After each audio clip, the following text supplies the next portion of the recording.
สัมมาสัมพุทโธภะคะวาพระผู้มีพระภาคเจ้าเป็นพระอรหันต์ดับภัยกิเลสภัยทุกข์สิ้นเชิงตรัสรู้ชอบได้โดยพระองค์เองพุทธังภคะวันตังอภิวาเทมิข้า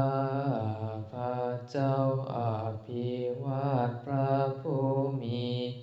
พระภาคเจ้าผู้ตื่นผู้เบิกบาน